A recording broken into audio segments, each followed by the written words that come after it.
जो यूथ है उसको मोटिवेशन नहीं मिल रहा है कि वेदर इट विल बी एक फियर फैक्टर के अंदर क्यों एंट्री करे कि पता नहीं, दुश्मन तो संभालना अलग बात है, लेकिन कि continuity, discontinuity, uncertainties, these are very uncomfortable thing, especially for young people, those who are competing through Union Public Service Commission, through Services Selection Board, physically absolutely fit. So एक मिलिट्री रैंक जो ये हमारे young officers without pensions, without OROP, without one rank one privileges के साथ enter कर रहे हैं, ये एक हमें सवाल खड़ा आज की तारीख में कर रहा है। 76 साल हो गए हमारे इंडिपेंडेंस को, and we are still at the same place. एक मेजर साहब ने काम किया है, उसी काम के ऊपर आप एक लेफ्टिनेंट कर्नल को रख रहे हो, जो मेजर 13 साल में बन रहा था पहले, वो आप 13 साल में लेफ्टिनेंट कर्नल बना रहे हो। तो वन रैंक वन पेंशन में आपने उसको एडवांटेज देने के बजाय उसको आपने डिग्रेड कर दिया पुराने मेजर को, और लेफ्टिनेंट कर्नल को भी आपने मेजर के मुताबिक डिग्रेड कर दिया जो पुराने रिटायर्ड है।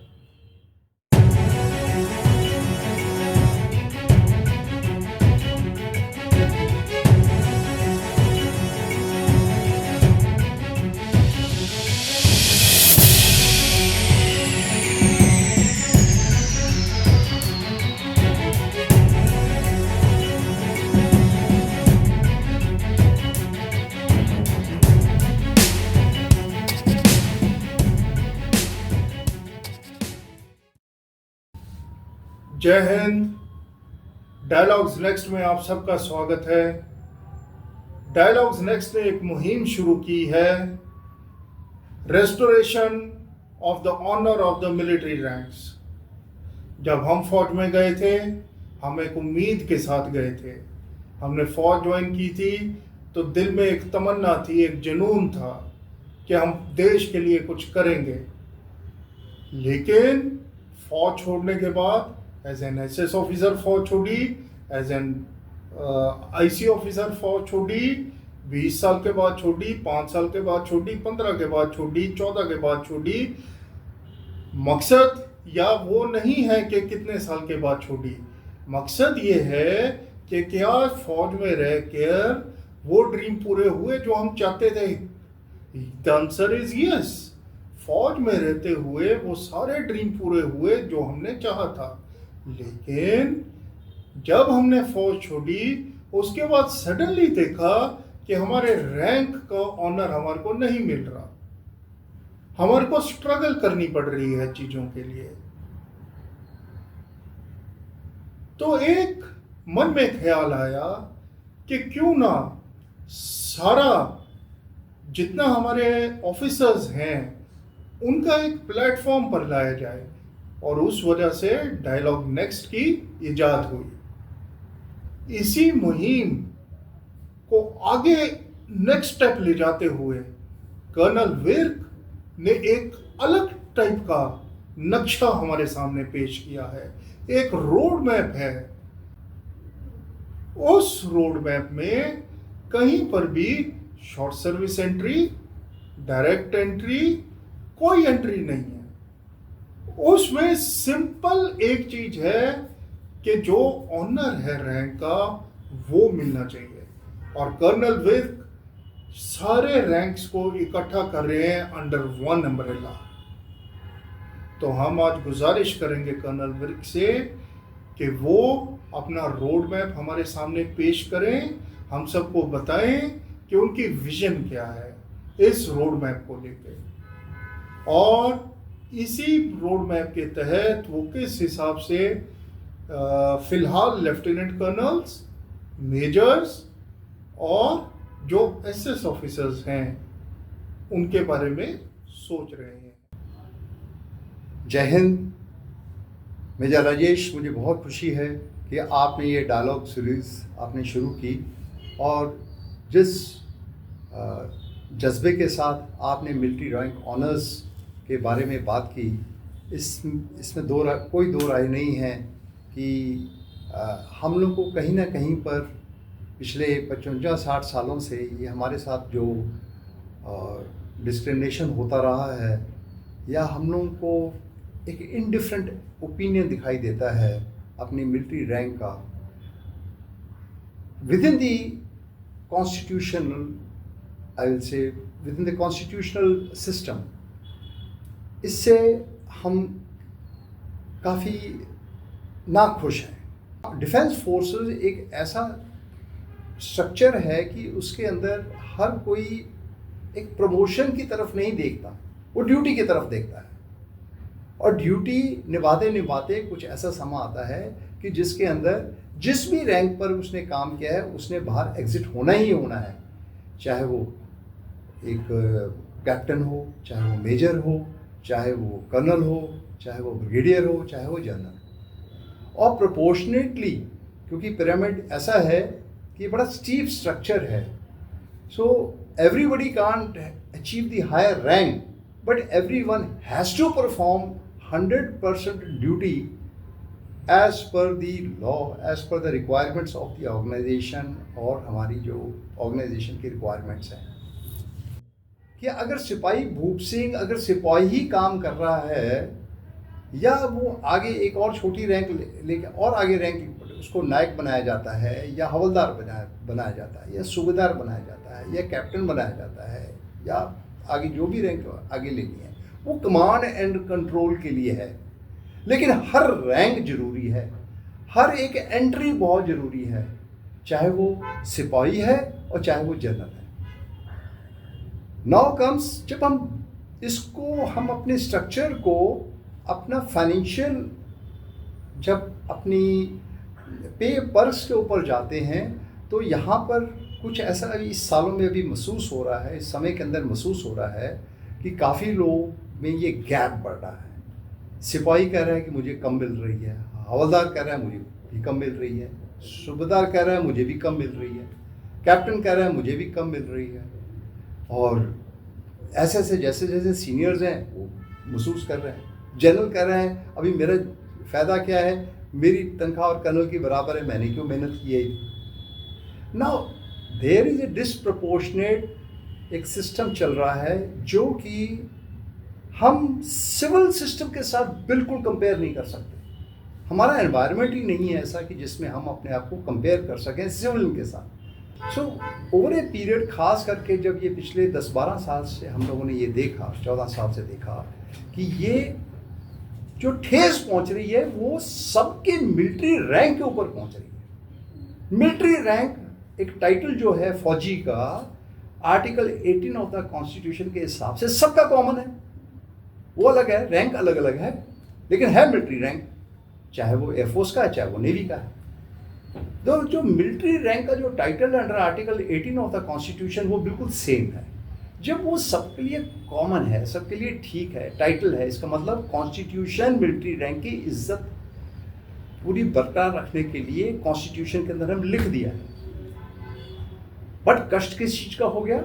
कष्ट इस चीज़ का हो गया कि अभी ये जो मिलिट्री रैंक है, चाहे वो शॉर्ट्स, जो अभी हम कहते हैं जिसने 5 साल काम किया, मैं तो अभी कहूँगा कि एक शॉर्ट सर्विस कमीशन ऑफिसर नहीं है, they are president commission officers. वो अलग बात है कि सिस्टम ने उसको 5 साल के लिए रखा, 10 साल के लिए रखा, 14 साल के लिए रखा, उससे आगे चला गया। वो किसने कैसे रखना है, ये तो जो मैनेज कर रहे हैं हमें आर्म फोर्सेस को, जो गवर्नमेंट पॉइंट ऑफ व्यू से, ये तो उनकी जिम्मेदारी है। जितने साल मुझे रखोगे मैं उतने साल ही रह सकता हूँ, अपनी मन मर्जी से तो फौज में नहीं रह सकता हूँ। तो if I am commission by the president of India to be a second lieutenant, irrespective of whatever entry it is, the very fact I have taken the responsibility as a commissioned officer to strengthen my armed forces for the nation. So whether he is with 5 years, whether he is with 10 years, whether he is for 14 years, whether he is for 20 years, whether he is for 30 years, or whether he is 35 years, beautifully एक concept चल पड़ा, 1 rank 1 pension. तो जब 1 rank हमारे पास है, मेरे young officers के पास rank है, वेयर इज देयर पेंशन? यहां पर बात होती है शॉर्ट सर्विस कमीशन ऑफिसर, जिसको हम आजकल कहते हैं, या इमरजेंसी कमीशन ऑफिसर कहते हैं, वुमेन शॉर्ट सर्विस एंट्री कहते हैं, वेयर इज देयर पेंशन? आप, आई एग्री कि लॉ बिल्कुल सही है, रिड्यूस स्केल में उनको देना है तो रिड्यूस स्केल में दीजिए। कब देना है, क्यों नहीं देना, पिछले 55 साल के अंदर अंडर कंसिडरेशन कहकर आप लोग ने इतने 55 साल से इतनी एंट्रीज हमने कर ली है, इतने कमीशन ऑफिसर्स हमने क्रिएट कर दिए, टास्क को कंप्लीट कर दिया है, तो वेयर इज देयर पेंशन? सो एक सवाल बहुत बड़ा आज की तारीख में खड़ा हो गया है, और इसी की वजह से कि ना कुछ मिलने की वजह से, ये प्रिविलेजेस ना मिलने की वजह से, यही commission officer, military rank commission officer, military rank commission के साथ जो ऑफिसर्स हैं, उनका वाइल इन सर्विस भी सोशल इवल महसूस हो रहा है, और outside when they come out वहां पर भी सोशल इवल महसूस हो रहा है। अगर कोई कंटिन्यू करता है, जिसको हम कहते हैं परमानेंट रेगुलर कमीशन, भाई जिसको और एक्सटेंड करना है वो अलग बात है, बट जिनका एक पार्ट जब बन चुका है, उनका हिस्सा बन चुका है, फौज का हिस्सा बन चुके हैं, मिलिट्री रैंक ले चुके हैं, उनको आगे प्रिविलेज ना देना ये अनजस्टिफाइड है। जो यूथ है उसको मोटिवेशन नहीं मिल रहा है कि वेदर इट विल बी एक फियर फैक्टर के अंदर क्यों एंट्री करे, कि पता नहीं, दुश्मन तो संभालना अलग बात है, लेकिन कि continuity, discontinuity, uncertainties, these are very uncomfortable thing, especially for young people, those who are competing through Union Public Service Commission, through Services Selection Board, physically absolutely fit. So एक मिलिट्री रैंक जो ये हमारे young officers without pensions, without OROP, without one rank one privileges के साथ enter कर रहे हैं, ये एक हमें सवाल खड़ा आज की तारीख में कर रहा है। 76 साल हो गए हमारे इंडिपेंडेंस को, and we are still at the same place. ठीक है, गलतियां किसी ने शुरुआत कर दी, इमरजेंसी लगी 1962 की, तो जब ऑफिसर्स कम हो गए थे आपने इमरजेंसी कमीशन से ले लिया ऑफिसर्स, बट उसके बाद ये कंटिन्यू करना इस चीज़ को, मुहिम को, with inequality and disparities and discriminations, this is a very big question. साथ ही अभी आप देख लीजिए, जब ये हो रहा है तो बीच में ये एवीएस कमेटी आ गई।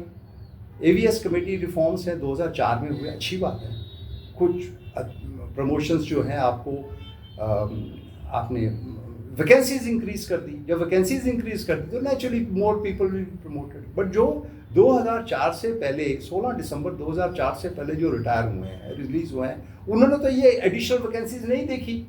उन्होंने तो वैकेंसीज ना होने की वजह से जिसको जितना काम मिला वो बाहर चला गया। मिलिट्री रैंक एक ही होती है, चाहे मैं जल्दी बन जाऊँ तो सिलेक्शन ग्रेड हो गया, अगर वो वैकेंसी नहीं है तो टाइम के बाद मुझे अपने, जैसे मिसाल है कि अगर मैं जल्दी लेफ्टिनेंट कर्नल बन गया 17-18 साल के अंदर, और बाद में अगर मेरा साथी नहीं बन पाया, उस समय वैकेंसी नहीं है उसके लिए, तो वो 21 साल के बाद उसको as a time scale lieutenant colonel बना दिया हमारे टाइम पर 2004 से पहले। और इसी प्रकार से अभी हम जब वन रैंक वन पेंशन के टेबल्स देखते हैं which have been approved by the government of India, और इसका नोटिफिकेशंस भी हुआ पड़ा है, चाहे वो एवीएस कमेटी का है, एवीएस रिफॉर्म्स का है, चाहे वो OROP के टेबल्स का है, जिसमें सरकार खुद इसके अंदर शामिल है इसको बनाने के लिए। व्हाट वन फील्स दैट हम कहाँ, किस डायरेक्शन में फौज होनी चाहिए, वो किस डायरेक्शन पे जा रहे हैं, डायरेक्शन ही चेंज कर दिया पूरा फौज का सिस्टम का। हमने दुश्मन की तरफ देखना है, हमने अपनी तरफ थोड़ी देखना है। सो एक साइड में एक रैंक हो गई मिलिट्री रैंक, जिसको कोई भी प्रिविलेज नहीं है, दूसरी साइड में डिग्रेड कर दिया, मेजर्स जो पुराने थे उनको लेफ्टिनेंट कर्नल बनने के लिए रुकावट डाल दी, और जो लेफ्टिनेंट कर्नल्स थे या जो एक रैंक थी और कर्नल्स की जो रैंक थी उसको आपने लेयरिंग करके एक कुछ सिलेक्शन गेट टाइम स्केल बना दिया है। इतना डिस्क्रिमिनेशन करने से बड़ा नुकसान हो गया, एटलीस्ट मेरी सोच में तो नुकसान हो गया। क्यों, पर्सनली ऑल्सो मैं हर चीज़ रहा हूँ, मैं शॉर्ट सर्विस कमीशन ऑफिसर भी रहा हूँ, मैं मेजर 13 साल में बना था, मैं लेफ्टिनेंट कर्नल सिलेक्शन ग्रेड बना हूँ, मैं 21 साल भी मैंने पूरे किए, अपने टाइम स्केल वाले लेफ्टिनेंट कर्नल भी कंप्लीट कर दिए। लेकिन जब 99 में रिटायर होके आ गया हूँ, तो एवीएस कमेटी का जो रिफॉर्म्स है वो अब मेरे ऊपर जब लागू होते हैं तो I personally feel most humiliated person और कोई मुझे बताइए कोई ऐसा जगह हो कि जहाँ पर मैंने अपने काम के अंदर मेरी कोई कमी आ पाई, आज तक किसी ने भी उंगल नहीं उठाई। जैसे मैं हूँ ऐसे मेरे सारे साथी होंगे जो कि जिनके अगेंस्ट डिसिप्लिनरी एक्शन नहीं कभी लिया हो, नॉट इवन ए सिंगल, जिसको हम कहते हैं unblemished record as a sincere good soldier. So जब ये हमारा जो मेन स्ट्रक्चर है मिडिल लीडरशिप का, जो मेन लीडरशिप है जो कि ट्रुप्स के साथ कनेक्टेड है, अगर हम लोग ही डिस्कम्फर्ट में आ जाएंगे तो मैं बार बार यही कहता हूँ, रैंक एंड फाइल के साथ हम कैसे कनेक्ट होएंगे? वो ठीक कहते हैं, वो नारेबाजी कर रहे हैं, कह रहे हैं कि जो हमारे हक थे वो अधिकारी ले गए। अब अधिकारी यहाँ पर अकेला बैठा है, वो बोल रहा है कि यार ये जो डिग्रेडेशन है ये मुझे भी महसूस हो रही है। So somebody is accountable after all. और ऑफिसर्स के अंदर भी आप देखो, जब मैंने स्टैटिस्टिक्स लेता हूँ, ये जो हमारे शॉर्ट सर्विस, जिसको हम शॉर्ट सर्विस कहते हैं, जिन्होंने 5 साल के लिए एंट्री की है, अगर आप उनका स्टैटिस्टिक्स लें तो मोर देन अबाउट 70% जो मार्टियर ऑफिसर्स हैं, there all short service commission officers. वो अलग बात है कि उनके परिवारों को, उनके जो डिपेंडेंट्स हैं, उनको पेंशन मिलेगी, but what about this people जो दुश्मन को मार के बाहर आ गए हैं, डेकोरेटेड भी हैं, सब कुछ करके आ गए हैं, उनको वो प्रिविलेज नहीं है। So everybody is in a big confusion ही कहूँगा। और मैं इस समय प्रेजेंट सरकार को यही बताना चाहता हूँ, किसको बता सकते हैं, हमने मूवमेंट चला दी है, हमने बता दिया है, हमने अपने राष्ट्रपति जी को बता दिया है, हम उनको बता रहे हैं कि हमें ये प्रॉब्लम आ रही है। हम नहीं चाहते हैं कि हम कोर्टों के अंदर ज़्यादा करें, लेकिन एटलीस्ट हम ये जो स्टैटिस्टिक्स हैं, जो हमारा जो पार्टिसिपेट कर रहे हैं इस मुहिम के अंदर, वो अपना एंट्री कर रहे हैं, अपने नाम नंबर दिए जा रहे हैं। I am grateful to dialogue that this you are helping us out. तो जब मैं अपनी ये स्टैंडर्ड को बरकरार रखना चाहता हूँ, तो जहाँ पर भी हमें थोड़ी कमी पेशी महसूस हो रही है, और इस समय मिलिट्री रैंक ऑनर्स की जो कमी पेशी, जो इसकी गिरावट महसूस हो रही है, और प्रोटोकॉल्स में गिरावट महसूस हो रही है, प्रिविलेजेस में आ रही है, सिविल सोसाइटी को हमारी समझ ही नहीं है। कैसे हो सकता है? ये इसी तरीके से हो सकता है कि ये जो चैलेंजिंग सिचुएशन इस समय हमारे सामने आई हुई है, इसको हम किसी भी तरीके से इसको हम ऊंचा उठाएं।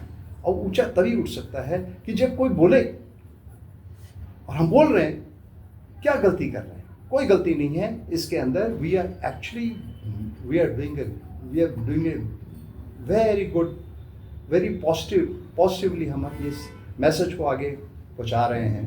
And thank you very much major Rajesh कि आप इतनी मेहनत कर रहे हैं, and I wish you all the best. Let's hope for the best. Any other thing you have to ask me? Colonel Virk sir, आपने बहुत अच्छे तरीके से समझा दिया है कि आपकी ये जो मुहिम है ये क्या चीज़ है, किस चीज़ को लेके है। और मैं ये चाहूँगा और उम्मीद करता हूँ कि जो ऑफिसर हैं वो इस मुहिम में ज़्यादा से ज़्यादा आपके साथ जुड़े। मैं एक और स्टेप आगे अगर चलूँ तो सिर्फ ऑफिसर नहीं, बल्कि जो हमारे अदर रैंक्स भी हैं उनको भी आपके साथ जुड़ना चाहिए, हमेना के साथ जुड़ना चाहिए, और उनको भी आगे अपने जो डिटेल्स हैं वो देनी चाहिए, ताकि एक प्लेटफॉर्म पर आप उन डिटेल्स को शेयर कर सकें। चाहे वो भारत सरकार हो, चाहे वो प्रेसिडेंट हो, जो भी हो। यहाँ एक छोटी सी चीज़ मैं ऐड करता हूँ कि जब हम मैं फौज में भर्ती होने के लिए देख रहा था, अप्लाई करता था, तो जो ऐड आती थी उसमें लिखा होता था be an officer for the 5 years and a gentleman for life, और उसी ऐड में लिखा होता था पेंशन अंडर कंसिडरेशन। खैर, ये एक बात हो गई। दूसरी जो चीज है वो ये है कि कर्नल विर्क ने बताया कि जो एसएस ऑफिसर्स हैं, 75% एसएस ऑफिसर मार्टर हुए हैं देश के लिए, और उनको पेंशन भी मिल रही है। लेकिन एक बहुत बड़ा सवाल ये खड़ा होता है कि पेंशन किस स्केल पर मिल रही है। अगर OROP 1 और OROP 3 को हम कंपेयर करते हैं तो अगर वो कैप्टन है या लेफ्टिनेंट है तो उनके स्केल्स में बहुत भारी गिरावट हुई है पेंशन की, माइनस में गए हैं वो। हमारे पास जब हम लोग अपना बता रहे हैं अपने बारे में, फॉर्म फिल कर रहे हैं, गूगल फॉर्म जो ऑनलाइन है, उसमें बहुत अलग अलग चीज़ें उभर के सामने आ रही हैं। एक ऑफिसर, एसएस ऑफिसर हैं, वो जब ग्लेशियर की चढ़ाई हुई थी तो उस चढ़ाई में वो इनिशियल अफसर थे जिनको भेजा गया था ग्लेशियर को ऑक्युपाई करने के लिए। आज हम बड़े फक्र के साथ कहते हैं कि सियाचिन हमने काबू किया हुआ है और सियाचिन की वजह से पाकिस्तान और चाइना दोनों तरफ की थ्रेट्स हैं उसको हम मिटिगेट कर देते हैं। लेकिन जो इनिशियल में फर्स्ट ऑफिसर वहाँ गए थे उनको भी परमानेंट कमीशन नहीं मिली। हैरत की बात है। सर, ये जो आपने जितनी भी चीज़ें हमारे को बताई हैं, ये हम एक तरफ इसको लेके चलते हैं। अब मैं प्रेजेंट आपसे पूछना चाहता हूं कि जो प्रेजेंट आपके पास लोग थे, जिन अफसरों ने आपको अहम जानकारी अपने बारे में दी है, तो उसके बारे में आपका क्या सोच विचार है? एक पिटीशन आपने डाली थी सर, पिटीशन चली गई है, नेक्स्ट स्टेप क्या है सर आफ्टर पिटीशन? नो, अभी आपने कहा कि ये जो हमने ये पिटीशन आगे फाइल की है, देखो हमारे लिए सबसे बड़ा होता है द सुप्रीम कमांडर हमारा कौन है, चाहे हम किसी भी हालात में हो, हमारे लिए supreme commander is our the president of the country. So we have moved the petition, and I am so happy that I do not know how it happened, but suddenly I am saying large number of lieutenant colonels, those who have remained as commanding officers before 2014, the second in commands, the selection grade lieutenant colonels, important responsibilities, important duties को निभाते हुए उन्होंने बड़ी जी जान के साथ इसके अंदर इसमें हमें सपोर्ट किया है। उन्होंने अपना बाकायदा अपना एक फॉर्म के अंदर एंट्री भी दी है, उसमें डिटेल भी दी है, और हमने वो उस पिटीशन के अंदर अपने सुप्रीम कमांडर को हमने इसके बारे में अपने टू द प्रेसिडेंट को हमने आगे भेज दी है। And this list is continuing. हमने उसमें लिख दिया कि sir this list is likely to be added with the permission with the permission to amend और टू ऐड एनी नेम। वो कंटिन्यूसली चल रहा है ना। इसी प्रकार से मेजर्स जिनको लेफ्टिनेंट कर्नल्स नहीं बने उनकी भी लिस्ट बननी शुरू हो गई। तीसरा, अभी शॉर्ट सर्विस जो कमीशन ऑफिसर्स हैं जिनको वो आरोपी बिल्कुल नहीं मिल रहे, वो भी लगातार इसके अंदर कर रहे हैं। सो बेसिकली ये जो पिटीशंस जो जा रही हैं, अभी ये पिटीशन जो जा रही हैं, हम कलेक्टिवली सरकार के सामने एक सवाल खड़ा कर रहे हैं कि how these ranks have been feeling dishonoured, discriminated, inequalities में इसको क्यों डाला जा रहा है, ये सवाल खड़ा हो रहा है। क्योंकि अगर देखो, हम नहीं चाहते कि हम ज़्यादा कोर्ट्स के चक्कर में पड़े, क्यों, देयर इज नो पॉइंट, इसको नज़रअंदाज नहीं भी कर सकते। और इसलिए जब ये सिस्टम, ये पूरा, ये जब हमारी ये पिटीशन और हमारी ये पूरी चीज़ को जब डिटेल्स में देखेंगे तो नेचुरली आई एम कॉन्फिडेंट कि प्रेजेंट सरकार इसके ऊपर गौर करेगी और जस्टिस मिलेगा। But what we need is everybody must support, और सपोर्ट उसी की फिलहाल हमें चाहिए। फिलहाल हमें सपोर्ट उन्हीं की चाहिए जो खुद अपने, जो उनको इनजस्टिस महसूस हो रहा है, इरिस्पेक्टिव, चाहे वो उन्होंने कहीं पर कोई कोर्ट में केस डाला हो, चाहे वो कहीं पर ट्रिब्यूनल में केस डाला हो, किसी AFT में डाला हो, कहीं उसके साथ कोई रिलेशनशिप नहीं है।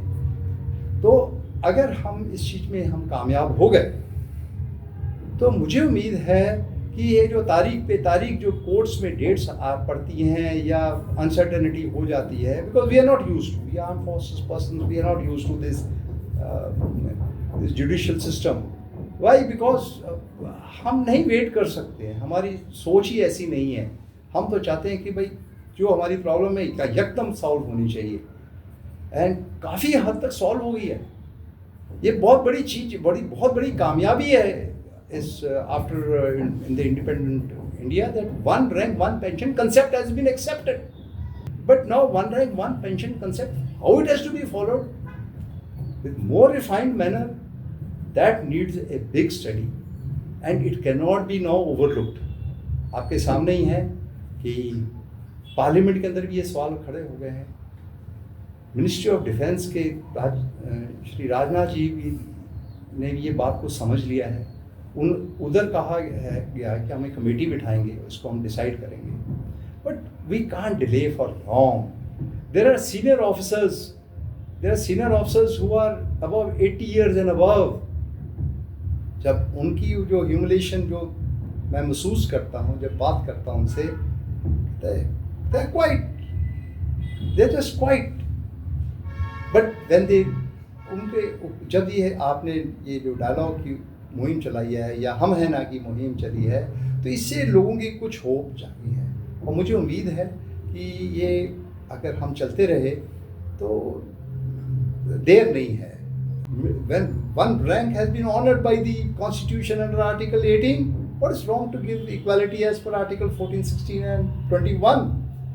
Why should we be discriminated? So that's the point. And if civil people feel that it is difficult for them to understand our problem, might as well have a separate commission for us. अगर एक railway का budget handle नहीं होने की वजह से एक separate budget pass होता है पार्लियामेंट के अंदर, तो डिफेंस बजट को भी सेपरेट पास करवा दीजिए। आप नहीं डिस्कस कीजिए दूसरे के साथ। So we can have three things. If we have a general budget, we have a railway budget, we have a defence budget also. उस डिफेंस बजट के अंदर जो हमारी जो तमन्नाएं हैं, जो हमारी सोच है, हमारे देश प्रति की जो एक फीलिंग है, वो हम उसको और भी उजागर कर देंगे।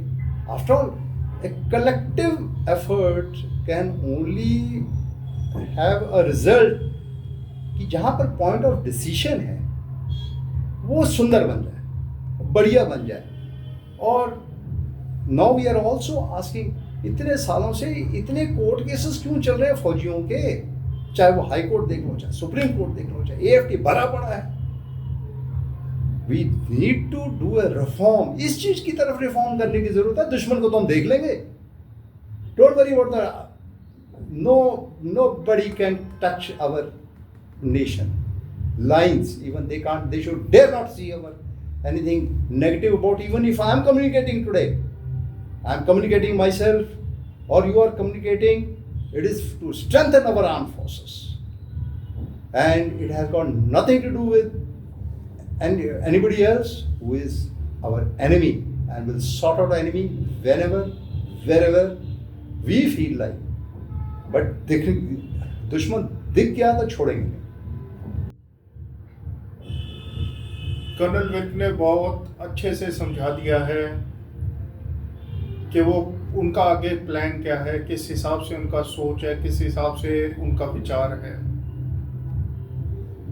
जब कोई इंसान नेक विचारों के साथ कोई भी मुहिम शुरू करता है, अड़चने, उलझने, परेशानी जरूर आती है।